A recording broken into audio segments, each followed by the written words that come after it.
Spratt, you got me? Hey, Chris, what's up? I just heard you. How's it going? Not too bad. I was just saying, I think we have some technical difficulties right off the top. So we're starting off very, very strong here, but I think we are now officially ready to rock. Okay, we're good. You can hear me. I can hear you. Looks like we're streaming live on our FTN Network YouTube page. So away we go. Welcome in. Another edition here of Mean Street, starting very strong on this Wednesday. We have a lot to talk about here today. As you can see, Scott_Spratt on the Twitter machine, our very own from FTN Fantasy. You guys know that I'm Chris Meaney. If you're hanging out, smash the like button. You have any starter sit questions, any trade questions, anything at all, now is the time to get them in, that we have Scott here on the show and we can address them throughout the show. We are going to tee up the 3 Thanksgiving Day games happening tomorrow. Of course, we have the Lions on the schedule against the Packers, all divisional matchups here, the Cowboys and the Washington Commanders, and then we have the 49ers and the Seattle Seahawks. And we have a lot of questions with some of these games as well. Some players that are in new roles. Zach Charbonnet. Sounds like Aaron Jones isn't going to play. So we'll address that. I want to get Scott's thoughts on the Pittsburgh Steelers. What could possibly change with this offense now that Matt Canada is gone? We're going to talk about some Packers wide receivers. Kyren Williams is back. Are we trusting him? Starter sit stuff here on this show, and then we'll wrap up with some picks for tomorrow's games, as well as some props and some touchdown calls. So, Scott, welcome in. Happy Wednesday. Sorry about the difficulties off the start. Let's just dive right into it. Let's get right after it and start with the Lions game here happening tomorrow. It's the first one. Actually, do you have any fun little Thanksgiving Day, I don't know, rituals or anything that goes on in the family household? You guys, sit back and watch some football. Hopefully you'll be able to get together with your family. Yeah, I am going to go with my family. We're not really a play football kind of family. Actually, when I played sports as a kid, people called me the road runner because I was literally the slowest athlete you've ever seen in your life. So I'm really more of a sit on the couch and watch football and eat food kind of guy. But hey, it's my favorite holiday doing that too. Jake asked me this morning favorite side dish on Thanksgiving. I mean, I'm a big stuffing guy, mashed potatoes and gravy. I think that's pretty normal across the board. Do you have a go-to side dish? I do. We don't always go fully traditional. I'm a big squash casserole man, but I'm also Southern, so it makes a lot of sense. It does make a lot of sense. Okay, let's get after it. You'll have your squash, and we'll sit and we'll watch the Lions and the Packers here. So Detroit, heavy favorites, of course, minus 360 on the money line. Prop shop, parlay calculator, 2 tools that are free over at ftnbets.com. And since we're on tools, friendly reminder, we have the promo code GRAVY, 40% off all packages over at FTN Fantasy, FTN Daily, FTN Bets. Our optimizer is free here over the next couple of days if you want to get involved with the FTN Daily family and put together some of your lineups for Turkey Day. Hopefully your season-long teams are still alive and well, but if they're not, you can still play some fantasy football over at FTN Daily. You'll get all Scott's rankings. We got projections, tools, Discord channel there as well, start and sit article, which is available over at FTN Fantasy. But back to this game here, which does lead us off. Lions money line, minus 360. Packers checking in as dogs, total at 47. I just want to start on the Green Bay side of things here, Scott, with you, because I was talking to Jake again. I'll reference him, and Romeo Doubs, his ownership is still like pretty low, sub 60 in certain spots. He hasn't done a whole lot in terms of catches and receiving yards to consistency, but he does have 7 touchdowns. He does. Christian Watson's been a disappointment this season. He did score last week as well. Aaron Jones looking like he's not going to play, so a new role here for AJ. But let's just start with the wide receivers, because Jaden Reed was a big pickup as well, right? He was a guy that a lot of people were going after. He was, I hear the term Debo-like in his usage over the past couple of weeks. Find a way to get the ball in his hands in space, some end around, some carries and things like that. How would you rank these 3 Packers wide receivers? I have them all in a cluster between like wide receiver 45 and 52 or so. The weird thing about it, and I think the real trick of it, is trying to pick which one you want to pick. I think they're all top 20 among wide receivers in red zone targets this season. And while Christian Watson has scored the fewest touchdowns, I think he had a bit of a slow start to the season injury-wise, but he also, I think, is tied for second in end zone targets since week 5, even though he only has 1 touchdown over that stretch, which was last week. But it's like, all of these guys could have scored 7 touchdowns, not just Jaden Reed or Romeo Doubs, right? So to me, it's really hard to pick who you would want to start. But I think the fact that maybe Luke Musgrave could miss this game too, that might be good news for the receivers, not just for the backup tight end Tucker Kraft as well. So I think they're all borderline flex startable. I would probably pick Watson if I had to pick one, but any of them could score. They're probably good all touchdown bets. Yeah, they may be. Jordan Love is. I mean, I've been pretty hard on him overall from an accuracy standpoint and yards per attempt, but from a fantasy standpoint, he does seem to be consistently anywhere from like 13 to 18 fantasy points, kind of sneaky on the ground. They've really started slow in Green Bay, and a majority of their games had to play from behind in a lot of their football games. And Love's had some decent moments in the fourth quarter. I think I rank him Romeo, Watson, Reed. But they're all in the same kind of cluster to me as well. It's definitely clustered. Yeah, it really is. Okay, so we have those three. Maybe we can get into some other names that may be better options or worse options than a little bit later on. You're starting everybody on the Detroit side of things, like Jahmyr Gibbs, Dave Montgomery. Yeah. These guys are certainly starting running backs. Do you have any concerns with Sam Laporta? It's been a couple quiet weeks, but it's the tight end position after all. You just, you have them, you roll them out. I do. I mean, I have him probably more like 6th or 7th. So it's maybe not the slam dunk. Oh, this is like the new TJ Hawkinson kind of a deal, but you're definitely going to be starting him in any traditional league. I think maybe boosted too by Jared Goff having really extreme home road splits in his Lion tenure. I think that should be good for all of his pass catchers, not just for Goff himself. Yeah, and Goff only one game outside of a dome the rest of the way. I believe that comes late in the season against the Bears. So a weird game from him. He didn't take care of the football, 3 picks. Detroit turned it over a ton. The only team this season to be down by more than 10 points, like 4 minutes to go, and come back and win the football game. So classic right. Bears to let that one slip away. But at the end of the day, they're probably fine with it. Everyone's getting what they wanted. It's a very happy Thanksgiving. Everybody very happy Thanksgiving. What do you expect from A.J. Dillon? Because he's been in this role before when Aaron Jones has been down. He's been very disappointing. A lot of people on this show talk about, always looking like he's running through mud. The matchup isn't fantastic. The lines have been good against running backs really all year long. What do you project for a line? Because he's a guy, Scott, that was probably hanging around in a lot of waiver wires. If you lost Kenneth Walker, right? If you had Aaron Jones, he's a guy that certainly you pick up, but what's really the ceiling look like? And let's project a line for him. Do you think he touches the ball 20 times? And if that's the case, do you just go with the side of volume over efficiency? It's kind of hard to come up with other candidates of who might get touches this week, assuming Aaron Jones is out, because Emmanuel Wilson got banged up as well, the rookie running back. So it's like Dillon and maybe Patrick Taylor, or like maybe you're right, and they're going to be running Jaden Reed around there like a running back. It's kind of tough to come up with pretty good candidates there.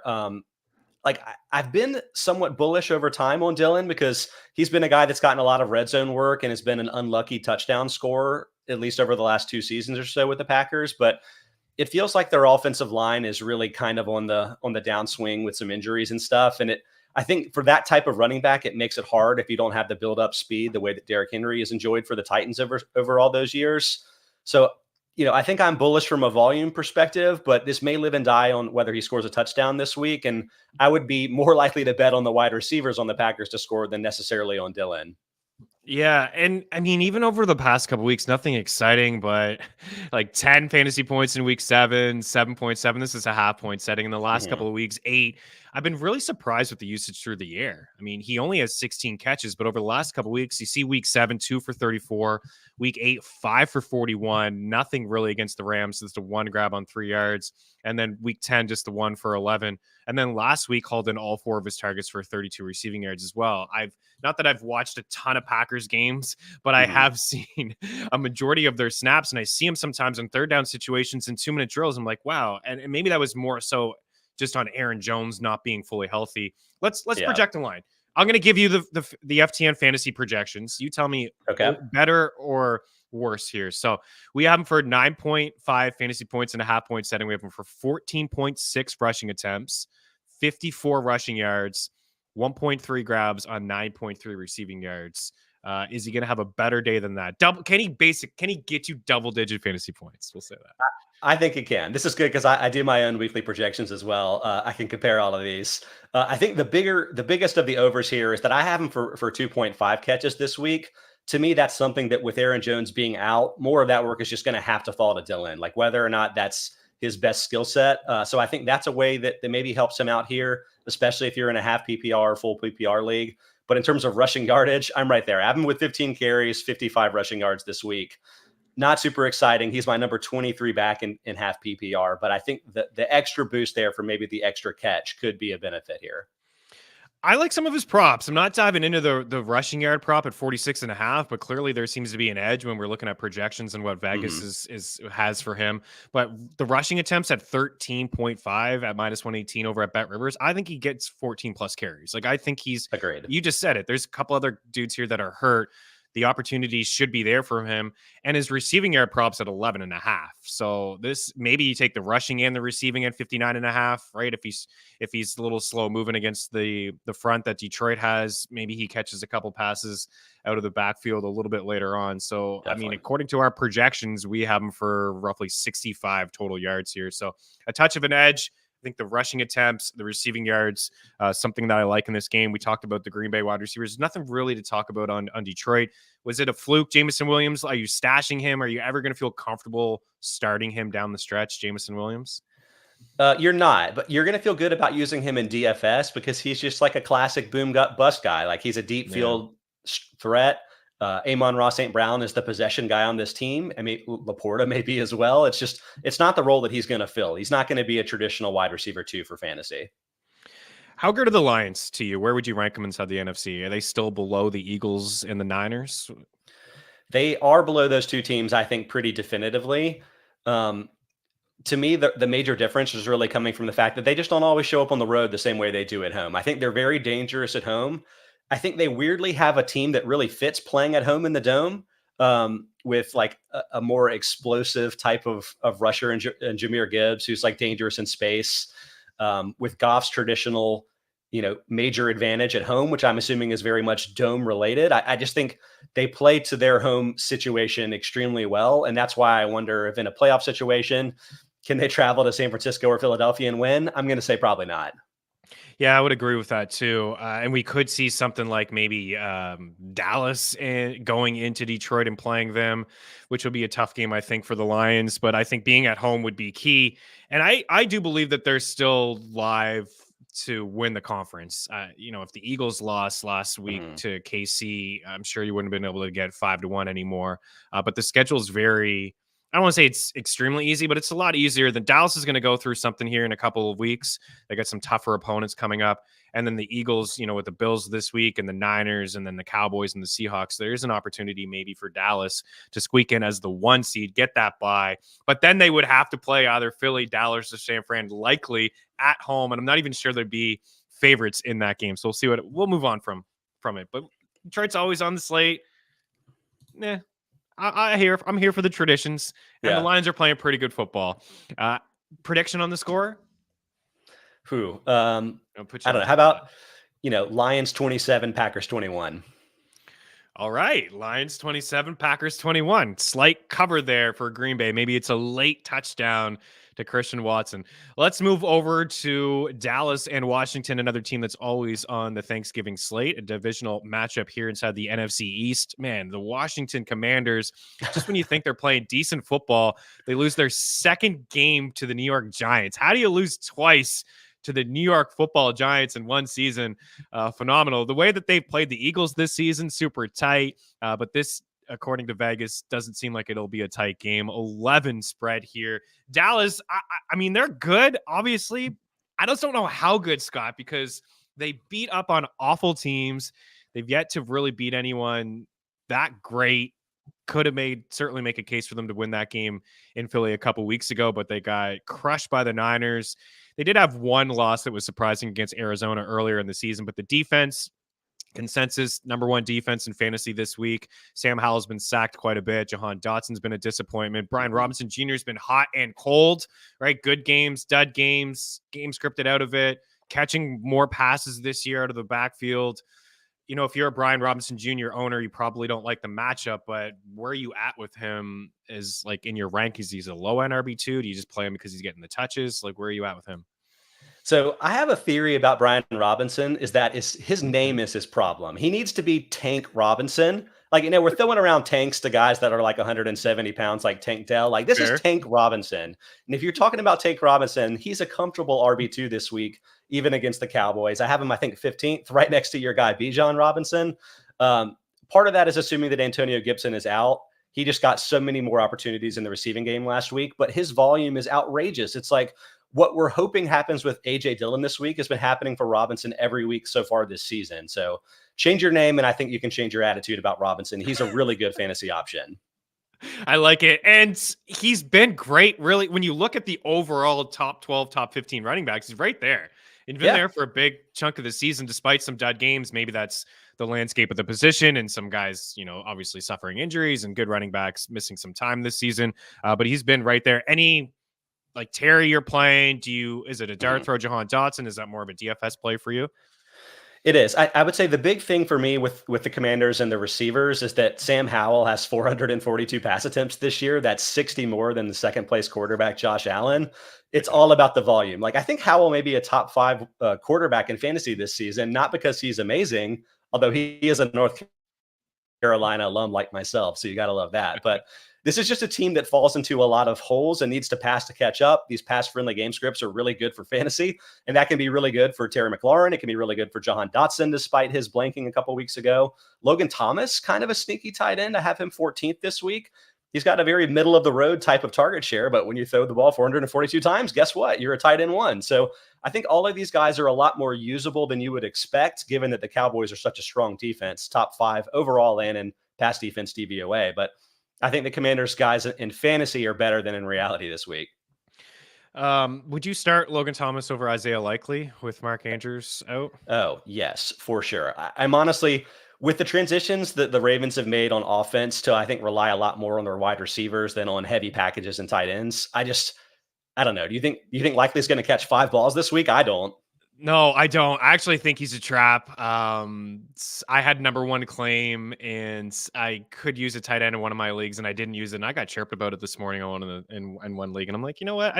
I'm not spending a number 1 claim at this point of the season on a tight end, and that's really where I'm at. I think that it's a win for OBJ and Flowers. Like, I think Flowers is a good buy low candidate because of what he's been doing lately. I don't think we can automatically assume it's just Isaiah Likely is going to take Mark Andrews' role in usage. Agree. This may be a win for Keaton Mitchell, if anything, but for Likely, I would summarize it by saying that I'm pretty split on whether he or Tucker Kraft is the better fantasy choice this week. Okay. All right.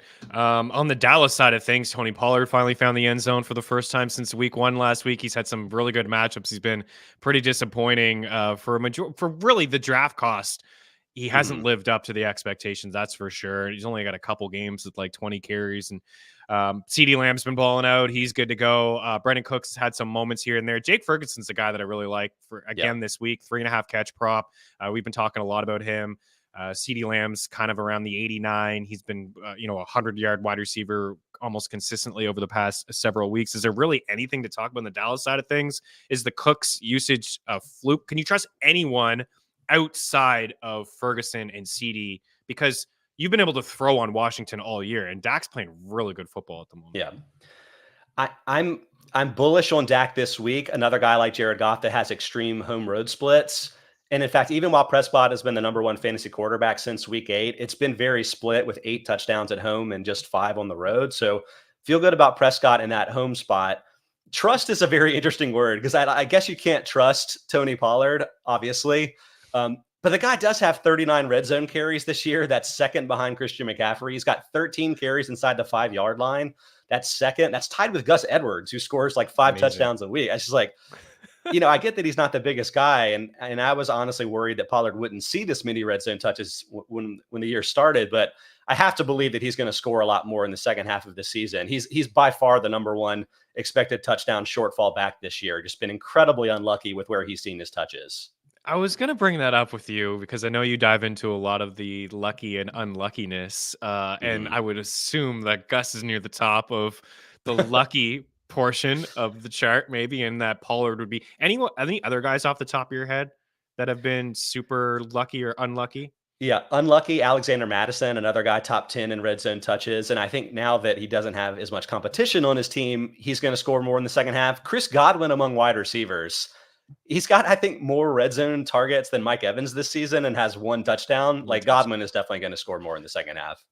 I like him this week. In fact, that could be a fun game. The Bucks can't stop anybody through the air. The Colts can't stop anybody through the air. I like Josh Downs. I'm a little hesitant to maybe start him because Mm-hmm. of the past couple weeks with the knee injury, but I think he makes for a really good stash. There's only 2 guys on the Colts who have more than 264 receiving yards. One's Downs. The other one, of course, is Pittman. Minshew just seems to throw the ball to 2 guys inside that offense. Of course, Taylor's the usage rate has jumped up for him. Okay, I think that's it. We got some props towards the end of the show, but I really like Ferguson. I like him to score a touchdown. Like Ferguson and CD, these are guys again that we're just following trends here. I think Cooks is like maybe a DFS, maybe something there in DFS this week because again, you can throw on Washington, right? But he's a passing stack option. I'm not sure I love him in traditional fantasy. Yeah, well said. All right, prediction on this one. Do you think the spread is too high? Can Washington hang around? Because sometimes, man, like they just hang around some games. I actually think there's pretty strong backdoor cover potential with Commanders. The Cowboys have won by 20 or more points, 5 times this season. So you're like, oh, this is a team that holds lead with their defense, which is true. But they've done that against, the Giants twice, the Panthers, Jets, Patriots, all these teams that are in the bottom 7 or so in offensive DVOA. And they did it against the Rams when Matthew Stafford got hurt. So I think the Commanders are a little better than that. I like the over in this game more than I like the Cowboys beating the spread. Okay, fair. I would agree with that too. The over, I think we can see some points on both sides here. But yeah, Dallas is just beat up on bad teams. How about Bland? Like 4 pick sixes in one season? Are you kidding me? He may get another one here before the season is over to set the NFL record. Let's move over to the nightcap. Another divisional matchup here. Again, inside the NFC, we have the Seattle Seahawks at plus 260 and the Niners checking in as 7-point favorites here.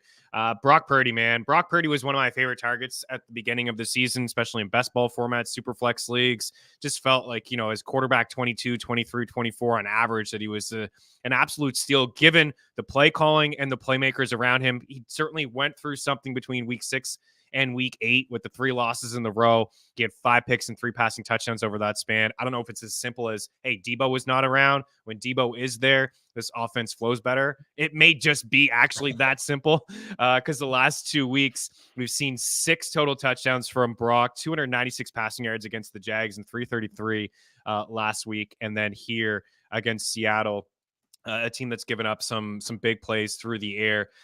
This is kind of a large spread for a divisional game, but we know that Kenneth Walker is most likely out. I don't know what you've heard the latest about Geno. I know that it's not as bad as what maybe was expected, that there's a possibility he could play. My goodness, if it's Drew Lock, I don't think he could feel good about anybody in the Seattle offense. Am I wrong? No, you're definitely not wrong about that. Last I saw, Geno Smith is expected to play, but is currently dealing with that triceps injury. Probably not going to be fully healthy here. And what do we expect about Zach Charbonnet? Because so kind of trending up over the past couple weeks, right? A little bit more in terms of touches, certainly some usage through the air, right? A few catches, 6 targets, 6 grabs. I think he's got like 11 targets roughly over the past couple of weeks. But this matchup is extremely tough. So Zach Charbonnet or AJ Dillon?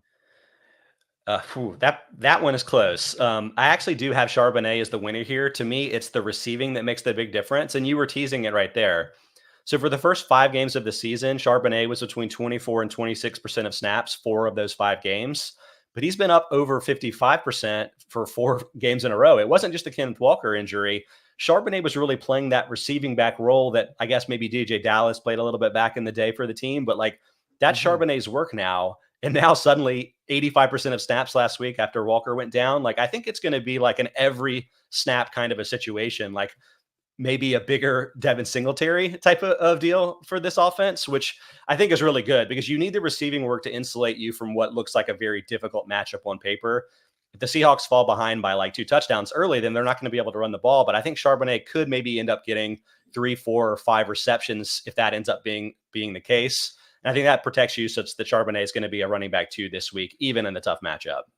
Yeah, his receiving yard props 13 and a half. I mean, 22 last week, 18 the week before that. It was pretty low. And again, this is why the prop shop it really is awesome. Like for example, Charbonnet, the receiving yard prop, the lowest number here. Let me get it. Oh, wow. It's already moved up significantly. People are hammering it, and that makes Yeah. sense. We have it in the bet tracker from Bet Rivers at 13.5. It's already 18.5 over at Bet Rivers, 17.5 on FanDuel, 19.5 on DraftKings. So we got in pretty early. Again, another perk of being subbed over at FTN. You get notified right away. We have Discord channels. We talk about these picks. We have our projections that you can match them up. The projections are certainly on point. Okay, so that number's still gone, but I still like him to get roughly 20, 25. Like, I think he can live in that range, don't you think? Given the fact that they're 7-point dogs and there could be a little in garbage time stuff. It's actually funny. I'm projecting him for 2.58 catches, and I'm projecting AJ Dillon for 2.54. So, actually pretty much living in that same world. I wouldn't be shocked at all if he went over 25 receiving yards. What are you doing with DK or Lockett here? Because the Niners, we know about their defense. It's stout, but man, they've given up some plays this year. Like, they were inside the top 10 in fantasy points allowed to wide receivers for a few weeks span there. And they have struggled a little bit in the secondary. There's some injuries in the secondary as well, lost their safety. Where are you at with those two guys? Because there's been some inconsistency for sure. We're assuming Geno is playing. Right. Assuming that, and I know that Tyler Lockett has basically scored the same as DK Metcalf every year forever, and I'm an idiot. Yes. But I'm still like a team DK Metcalf guy. I know I'm the moron. Metcalf has scored like 6 touchdowns the last 2 years? Well, he's been top 2 in red zone targets in that time. Like, he's been incredibly unlucky not to score more touchdowns than he has. And he's always my pick to be the most likely of those receivers to score a touchdown. And that's the way I feel this week as well. I'm a DK guy as well, but you're right. They've basically been the exact same from fantasy points per game over the past couple of years. One guy goes a little bit earlier than the other guy. Yeah, it really is. But on some unlucky stats there that you mentioned with DK. On the other side, the only thing I have to say is, why is Brandon Ayuk one of the most disrespected wide receivers in football? I honestly, even his receiving yard prop last week, it came out at 60. He cruised past that. He's averaging, I think, 90 receiving yards a game. And his receiving yard prop again this week is in the 60s. Debo goes ahead of him in drafts. Everybody loves Debo, but nobody seems to like Brandon Ayuk. What's up? I mean, as a projector, I can definitely say that my problem with this team is that they only throw like 28 passes per game. And every week I'm like, well, this is like fewer passes than everybody. Nobody can hit their totals. And then they all catch 60-yard breakaway touchdowns. I'm like, oh, right. That's right. Everybody on this team is just way better than everybody else. So I think you have to like disconnect from that way that you think about maybe mathematically all the other teams in the league and just be like, yeah, maybe George Kittle is only going to catch 3 or 4 balls this week because maybe this is an Ayuk week, but that's fine. He's going to catch a 40-yard touchdown. Don't worry about it. Just start all of these guys. It's the yak monster thing, isn't it? Like, these guys are all great after the catch. The play calling is so good. There's busted coverage to the house. Excuse me. Like, you look at the receiving yards, Ayuk 62 in his rookie season, then 48, 59. This year, 92.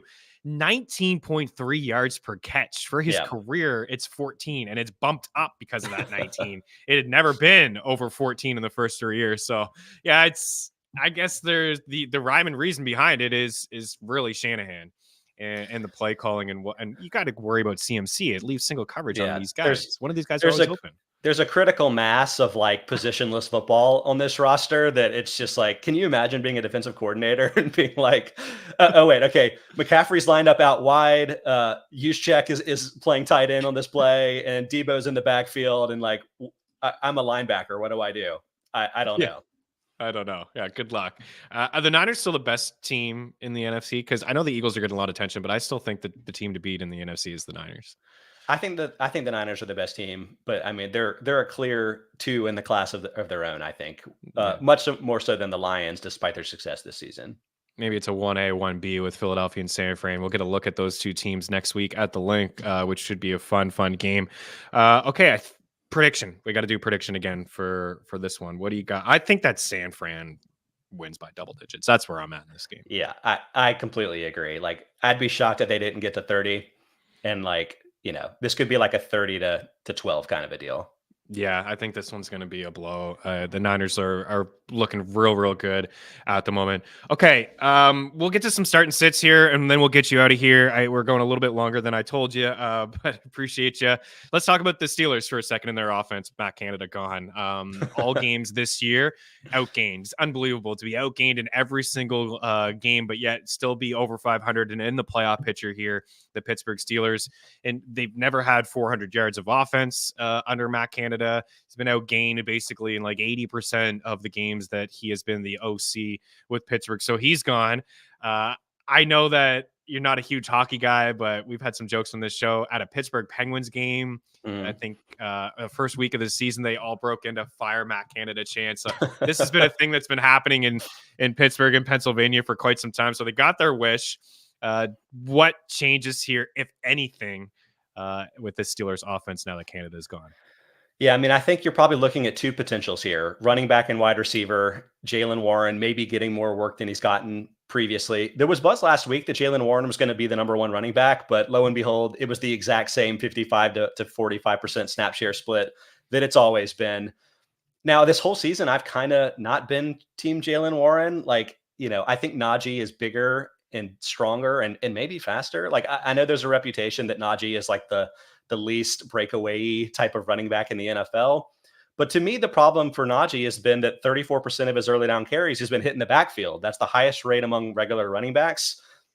Does firing the offensive coordinator fix that? Maybe. Maybe that's a predictability issue. But I feel like if Jaylen Warren was getting those same touches, he'd be getting crushed in the backfield too.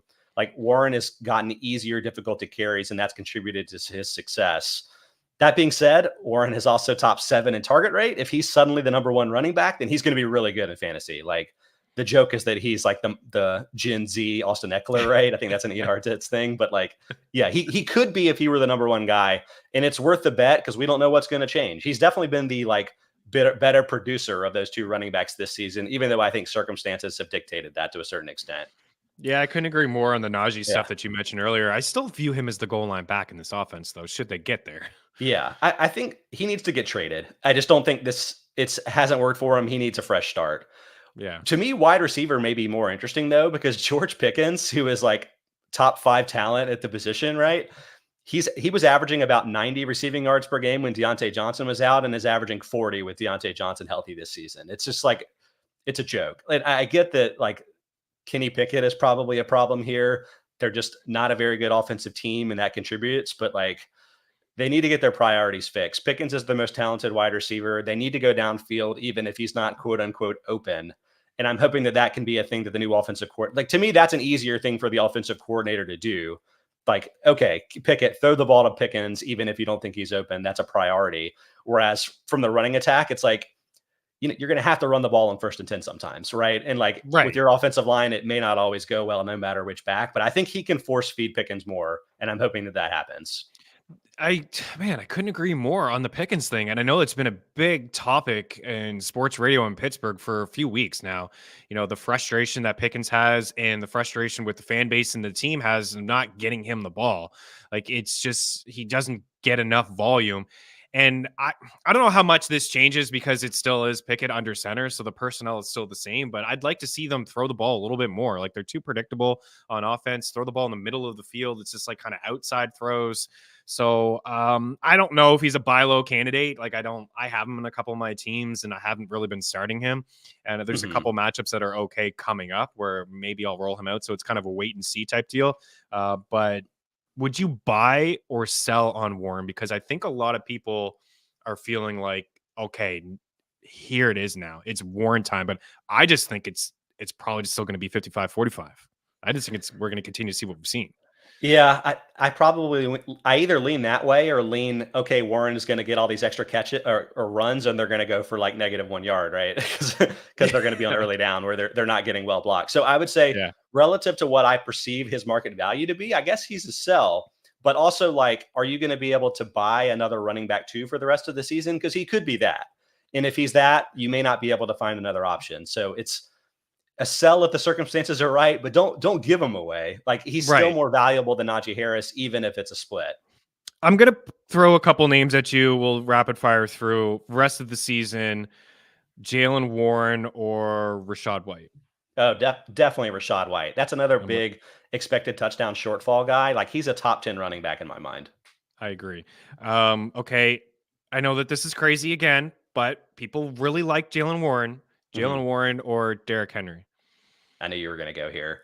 Um, Derrick Henry, but maybe not as slam dunk as you would expect. Tajay Spears is playing some.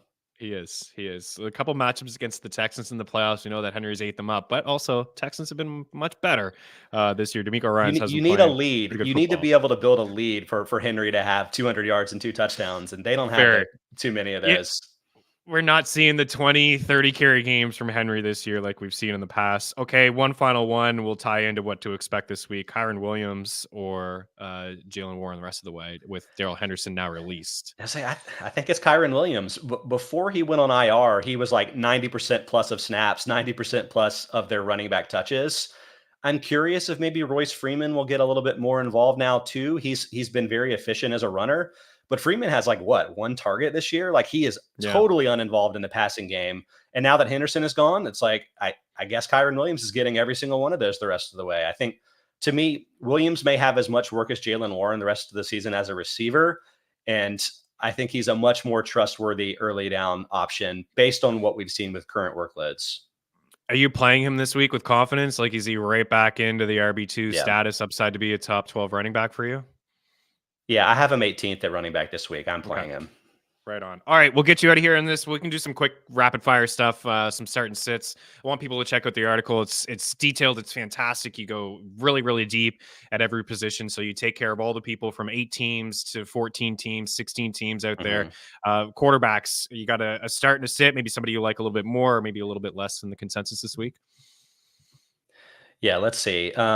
Our guy Purdy, we just mentioned, I have him 8th. I'd say better than consensus. It honestly might be Sam Howell, who I have 12th as a start, just because I think the passing volume is the kind of thing that can buoy him despite the difficult matchup against the Cowboys.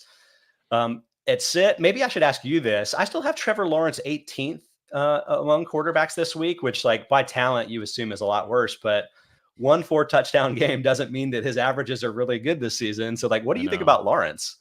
Yeah, Lawrence is a good topic to discuss. I think I have him a touch higher, roughly in the 15 range. I'm not fully buying into last week. I Mhm. think he's a big time sell high candidate, given what he just did, what he's done all year long, and some of the matchups that are coming up for him. I believe he's got Cleveland and Baltimore, either before playoff time or during playoff time, which is just not great matchups at all for a quarterback.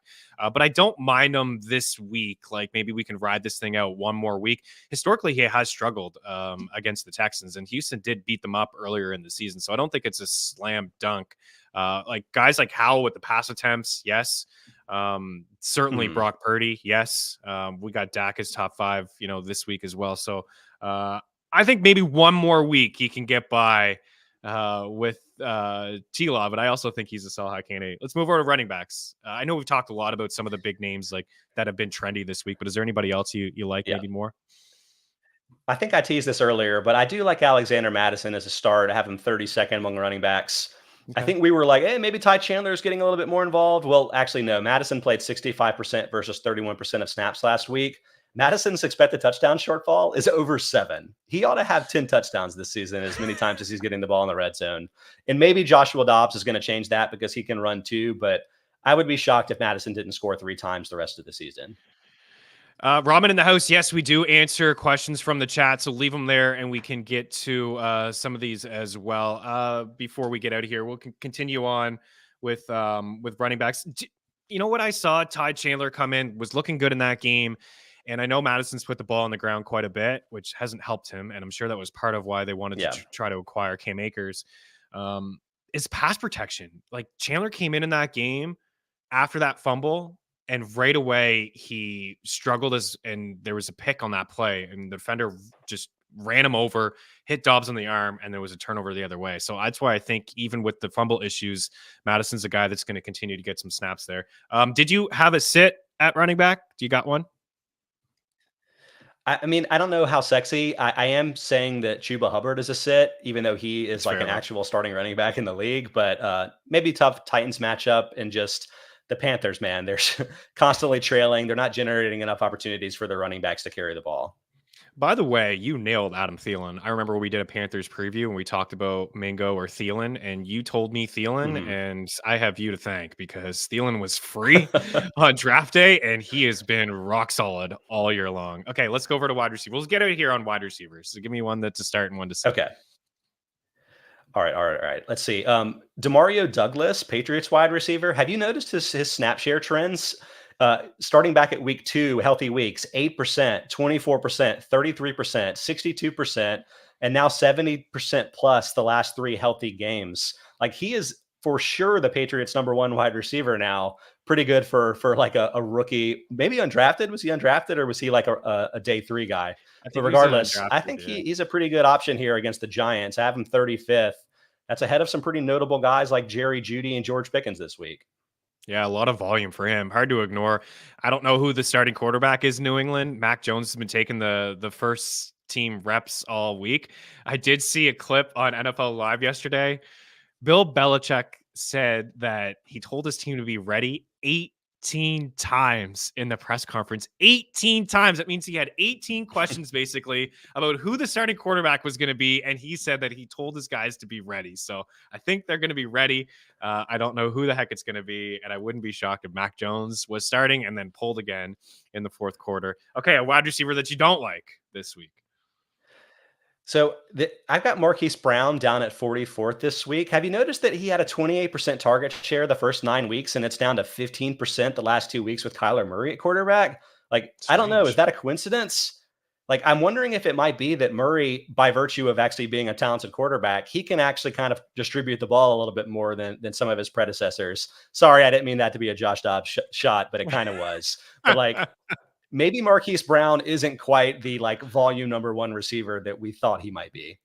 No, maybe not. And those guys go back, right, to their Oklahoma days. I was drinking the buzz last year in the offseason. I had Kyler everywhere. When Hopkins was hurt, it was Kyler, and then Hopkins came back, and I think Hollywood went down with an injury, and it was just never the same. But yeah, that's weird usage. I know he almost had a touchdown a couple weeks ago, but McBride's still getting a lot of the usage that he got before Mhm. Kyler was there under center. Scott, fantastic stuff, man. Give Scott a follow on Twitter on the X Machine, Scott_Spratt. Check out all of his work over at FTN Fantasy. He's got his rankings there, the start and sit article, all kinds of content from you, good sir. Really do appreciate your time. Thank you so much. Happy Thanksgiving to you and your family. Good luck with Happy Thanksgiving, Chris. week 12 and everything. And we'll say goodbye to Scott now. Thanks, dude, for taking the time to hang out. Enjoy the football, man. Appreciate it. You too. All right, Scott Spratt there, and we'll continue on here over at. There we go. 3:30, my ass. I don't know what that means, Mark Peterson. I don't know what that was. I supposed to do the show at 3:30? Maybe I was going to do the show at 3:30. Did Scott say something about 3:30? Anyways, Mark's not happy here. Welcome in, though. Deesh, just getting a look at some of this stuff here. Got offered Pacheco and Waddle or Ridley for DJ Moore. Wow, 2 for 1? I may consider that one. I know Waddle's matchups are awful. I really do like DJ Moore. We talked about the splits, right? We talked about more like it was what 10 more fantasy points per game with Justin Fields. All the touchdowns that he's had with Justin Fields. We saw it. That was before last week, right? He had a good game, scored a touchdown, but I don't know. You say you don't think you need that because you got you're 9-2. I want to take some credit for that, but I won't because you probably didn't take my advice. Swift, Henry, Warren, Kyren, Spears. Yeah, you're probably fine. Amon-Ra, DJ Moore, Olave, Downs. I think you're in a good spot. You know, you get Pacheco, then you go. Oh yeah, I think you're okay. I don't think you really need to do it, but I don't mind that offer. Like, I really think Pacheco's a good buy low here.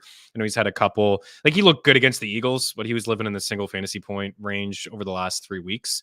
But I like some of the matchups there. I wonder if you would start him. Like, you're probably starting Swift and Henry, and you'll make the decision between Warren and Kyren.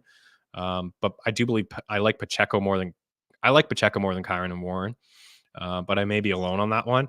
And then, you know, you're starting those 3 wide receivers. I don't even think Waddle or Ridley would get in for me over Amon-Ra, DJ Moore, or Chris Olave in there. All right, Mark. So we're gonna wrap up here with some props, and this is what I have there. You know what? There's quite a bit that I like here this week, but I wanted to narrow down to my top few here. So AJ Dillon over 13 and a half rushing attempts. We talked about it with Scott. You know, we have him for over 14. I think he gets into the 15 range here. Doesn't look like Aaron Jones is going to play. This backfield should be his. Say what you want about him running through mud and the efficiency. It's really not there, and I get that. It's not there. I don't think that this is a sexy start. I think you may have to play him. I have to play him in a couple spots. I'm not happy about it. As my flex play, the Lions have been pretty good against running backs, but there's a couple games like last week he had 14 for 29. That's not great. That's awful, especially against the Chargers, but I'm going for the attempts here. Another game with 15, another game with two actually with 15 and one with 20. And we can go and look at some games where Aaron Jones missed some time, and we've seen A.J. Dillon rack up some touches and just more involved through the air this year than I thought he would be. Only 16 grabs, but Week 1, 2 for 17. Week 7, 2 for 34. Week 8, 5 for 41. Last week, 4 for 32. One catch against the Steelers for 11 receiving yards, too. So I think he can get to this number, 1 or 2 grabs. Just the fact that he's going to be on the field quite a bit. Like, I could see him playing 75, 80% of the snaps this week. And with the Lions touchdown favorites, and I think the Lions will win this game by a touchdown, we could see this happen in the later part of the game. So you get the rushing attempts, and we get a catch or two for 12 receiving yards.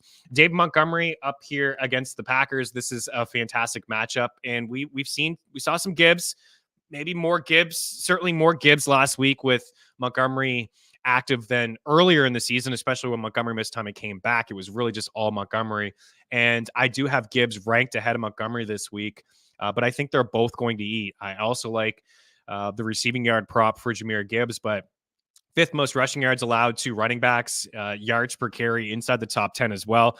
This is a really good spot for both running backs to have a day. And I think Dave Montgomery will get anywhere from 12 to 14 carries. And if he gets 12 to 14 carries, I think that he will get over 64 and a half rushing yards. I got Amon-Ra here as well. Dud game from him last week. I think it was just an outlier game from Jared Goff. He threw 3 picks, so that's not something that he usually does. He just takes care of the football, especially at home. And Amon-Ra, despite like the picks and things like that, he had 8 grabs for 77 yards. That's the floor. That's the Amon-Ra floor, because before that he had 4 straight games with 100 receiving yards.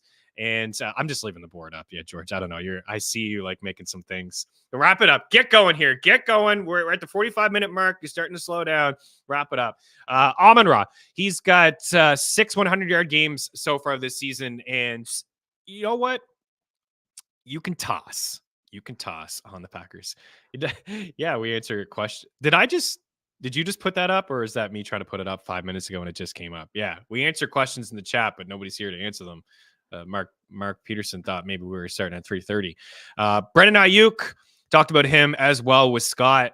Our 90 receiving yards per game. 90. This number is way too low. It is extremely too low.